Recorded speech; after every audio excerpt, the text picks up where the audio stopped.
এইভাবে যদি একবার বানিয়ে ফেলেন কাঁঠালের কোপ্তা কারি, কথা দিচ্ছি মাছ মাংসের স্বাদকেও হার মানাবে। সত্যি দুর্দান্ত স্বাদের হয়, একবার বানিয়ে দেখুন, খেতে ভীষণ মজার হয়। আসসালামু আলাইকুম বন্ধুরা, কিচেন বাঙালিয়ানা চ্যানেলে আপনাদের সবাইকে স্বাগত জানাই। চলুন তাহলে রেসিপিটি সম্পূর্ণ দেখে নেওয়া যাক। তো তার জন্য সবার প্রথমে কাঁঠালটা কেটে নেব। তো হাতের মধ্যে তেল মাখিয়ে নিয়ে কাঁঠালটা আমি অর্ধেক করে কেটে নিচ্ছি। কোপ্তাগুলো বানানোর জন্য কিন্তু আমি পুরো কাঁঠালটা নেব না, অর্ধেকটা কাঁঠাল নেব। তো সেই জন্য দেখুন পিস পিস করে কেটে নিচ্ছি আর একটু মোটা মোটা করে কেটে নিচ্ছি। এবার খোসাটাকে ছাড়িয়ে নেব। তারপর এই কাঁঠালটাকে আমি ডুমো ডুমো করে কেটে নেব। যারা কাঁঠাল খেতে একেবারেই পছন্দ করে না, তাদের যদি একবার এইভাবে কোপ্তা কারি বানিয়ে দেওয়া হয়, তারা খেয়ে বুঝতেই পারবেন না তারা কাঁঠাল খেয়েছে। তো দেখুন আমি কাঁঠালগুলোকে কেটে ভালোভাবে ধুয়ে প্রেসার কুকারের মধ্যে দিয়ে দিচ্ছি। আর তার সাথেই দুটো মিডিয়াম সাইজের আলুও দিয়ে দিয়েছি। একটু পরিমাণ মতো পানি দিয়ে দেব, দিয়ে স্বাদ মতো লবণ দিয়ে দিচ্ছি। তারপর দিয়েছি একটু করে হলুদের গুঁড়ো। এবার এটাকে ভালোভাবে সেদ্ধ করে নিয়েছি। তো দেখুন আমি একটা কাঁটা চামচ দিয়ে আপনাদের দেখিয়ে দিচ্ছি।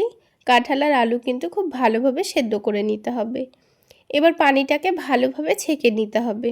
পানিটা ভালোভাবে ঝরে গেলে একটা ছড়ানো প্লেটের মধ্যে আমি ঢেলে নেব।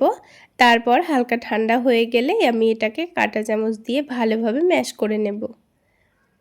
তো পুরো কাঁঠালটা ম্যাশ করে নেওয়া হয়ে গেছে। এখন আলু দুটোকেও ভালোভাবে ম্যাশ করে নেব।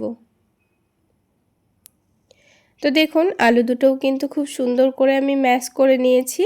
এবার এখানে কিছু গুঁড়ো মশলা দিয়ে দেব। তো প্রথমেই দিয়ে দিচ্ছি স্বাদ মতো লবণ। সেদ্ধ করার সময় যেহেতু লবণ দিয়েছিলাম, তাই পরিমাণটা বুঝে নিয়ে লবণ দিয়ে দিতে হবে। তারপর দিয়ে দিয়েছি অল্প একটু ভাজা জিরা গুঁড়ো, ধনে গুঁড়ো, খুবই সামান্য দিয়ে দিচ্ছি কাশ্মীরি রেড চিলি পাউডার, আর দিয়ে দিচ্ছি আদা রসুনের পেস্ট। আর বাইন্ডিংয়ের জন্য দিয়ে দেব 2 টেবিল চামচ মতো বেসন। ব্যাস হয়ে গেল। এখানে কিন্তু আমি আর কোনো রকম মশলা দেব না। এখন সব কিছুকে ভালোভাবে মাখিয়ে নেব। তো সব কিছু ভালোভাবে মাখিয়ে নিয়েছি, আপনারা দেখে নিশ্চয়ই বুঝতে পারছেন। এখন আমি কোপ্তাগুলোকে তৈরি করে নেব। তার আগে কোপ্তাগুলো তৈরি করে যে প্লেটে রাখবো, সেখানে 1 চামচ মতো বেসন চারিদিকে ছড়িয়ে দিচ্ছি। তারপর হাতটা ধুয়ে নিয়ে হাতের মধ্যে তেল মাখিয়ে নিলাম, যেন কোপ্তাগুলো বানানোর সময় হাতের মধ্যে লেগে না যায়। তো খুব ভালোভাবে দেখুন 2 হাতের সাহায্যে আমি গোল গোল করে নিচ্ছি।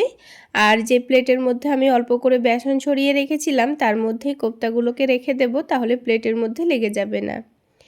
তো দেখুন আমি আপনাদের আরও একটি কোপ্তা তৈরি করে দেখিয়ে দিচ্ছি। বানানো খুবই সহজ, আর এগুলো খেতেও কিন্তু ভীষণ টেস্টি হয়। একবার হলো আপনারা বানিয়ে খাওয়ার চেষ্টা করবেন।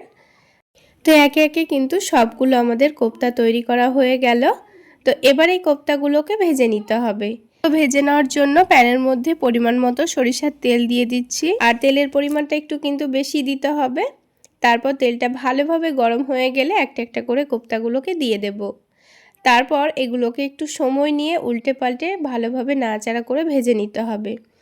কোপ্তাগুলোর একদিকটা হালকা কালার আসলে আমি এটাকে আস্তে আস্তে উল্টে দিচ্ছি। যেহেতু কোপ্তাগুলো অনেকটাই নরম, তাই এগুলোকে কিন্তু খুবই সাবধানে উল্টে নিতে হবে। তো কিছুক্ষণ সময় নিয়ে বারবার নাড়াচাড়া করার পর দেখুন চারিদিকটা আমি খুব সুন্দর লাল করেই ভেজে নিয়েছি। আর এই কোপ্তাগুলো কিন্তু খুব সুন্দর ভাজাও হয়ে গেছে, আপনারা চাইলে খালি মুখেও খেতে পারেন। এবার আমি একটা একটা করে কোপ্তাগুলোকে তুলে নেব। তো তেলটা ভালোভাবে ছেঁকে নিচ্ছি, তারপর সবগুলো কোপ্তা তুলে নেব। একটা কোপ্তা আমি আপনাদের ভেঙেও দেখিয়ে দিচ্ছি, এর ভেতরটা খালি মুখেও খেতে কিন্তু ভীষণ টেস্টি হয়। আপনারা চাইলে অল্প একটু টমেটো সস দিয়ে খেতে পারেন। এবার রান্না করে নেওয়ার জন্য বাকি তেলের মধ্যে দিয়ে দেব অল্প একটু গোটা জিরে, তেজপাতা, শুকনো মরিচ আর গোটা গরম মশলা। দিয়ে দেওয়ার পর একটু করে নাড়াচাড়া করে নেব। তারপর দিয়ে দিচ্ছি বেশ খানিকটা মতো পেঁয়াজ কুচি। পেঁয়াজটাকেও কিছুক্ষণ নাড়াচাড়া করে লালচে করে ভেজে নেব। তো কিছুক্ষণ সময় নিয়ে পেঁয়াজটা দেখুন আমি খুব সুন্দর লাল করে ভেজে নিয়েছি। এবার এখানে দিয়ে দিচ্ছি 1 টেবিল চামচ মতো আদা রসুন বাটা, আর তারপর দিয়ে দেব টমেটো বাটা। এবার সব কিছু ভালোভাবে কষিয়ে নিতে হবে যতক্ষণ না পর্যন্ত আদা রসুন আর টমেটোর কাঁচা গন্ধটা চলে যাচ্ছে। তো কিছুক্ষণ সময় নিয়ে দেখুন খুব সুন্দর করে ভেজে নিয়েছি, আর চারিদিক থেকে তেলও ছেড়ে এসছে। এবার এখানে কিছু গুঁড়ো মশলা দিয়ে দেব। প্রথমেই স্বাদ মতো লবণ দিয়ে দিচ্ছি, তারপরে হলুদের গুঁড়ো দিয়ে দেব, দিয়ে দিচ্ছি ভাজা জিরা গুঁড়ো, ধনে গুঁড়ো, আর দিয়ে দিচ্ছি স্বাদ মতো চিনি। এবার এখানে ঝালের জন্য 2টো কাঁচামরিচ দিয়ে দিচ্ছি। আপনারা ঝালের পরিমাণটা কমিয়ে বা বাড়িয়ে দিতে পারেন। গুঁড়ো মশলাগুলো দেওয়ার পর সাথে সাথেই অল্প একটু পানি দিয়ে মশলাটাকে ভালোভাবে কষিয়ে নেব। কিছুক্ষণ কষিয়ে নেওয়ার পর দেখুন খুব সুন্দর কিন্তু মশলাটা কষানো হয়ে গেছে। এখন এখানে দিয়ে দেব পানি। তো ঝোলের জন্য পানি দিয়ে দিতে হবে। তো ঝোলের পরিমাণটা আপনারা যতটা পরিমাণ রাখতে চাচ্ছেন সেই অনুযায়ী পানি দিয়ে দেবেন। আর যেহেতু কোপ্তাগুলো সেদ্ধ করতে খুব বেশি সময় লাগবে না, তাই আমি পানির পরিমাণটাও খুবই অল্প দিচ্ছি। দেওয়ার পর 2-1 মিনিট ফুটিয়ে নিলেই কিন্তু হয়ে যাবে। তো পানিটা ভালোভাবে ফুটে গেছে, এখন আমি কোপ্তাগুলোকে দিয়ে দেব। আর 2-1 মিনিট ভালোভাবে নাড়াচাড়া করে নিতে হবে, তাহলে কিন্তু আমাদের কোপ্তা তৈরি হয়ে যাবে। তাহলে বন্ধুরা, আজকের এই কাঁঠালের কোপ্তা রেসিপিটি আপনাদের কেমন লাগলো অবশ্যই কমেন্ট করে জানাবেন। আর ভালো লাগলে একটা লাইক শেয়ার করে দেবেন। আর আমার এই সহজ রেসিপিগুলো যদি ইউটিউব চ্যানেল থেকে দেখে থাকেন, চ্যানেলটি সাবস্ক্রাইব করে দেবেন। আর ফেসবুক পেজ থেকে দেখে থাকলে পেজটি ফলো করে দেবেন। তো এবার দেখুন নামানোর আগে আমি অল্প একটু ঘি দিয়ে দিচ্ছি। ঘিটা সম্পূর্ণ অপশনাল, আপনারা চাইলে দিতেও পারেন আবার নাও দিতে পারেন। ঘিটা দেওয়ার পর কিন্তু আমি এটাকে নামিয়ে নেব।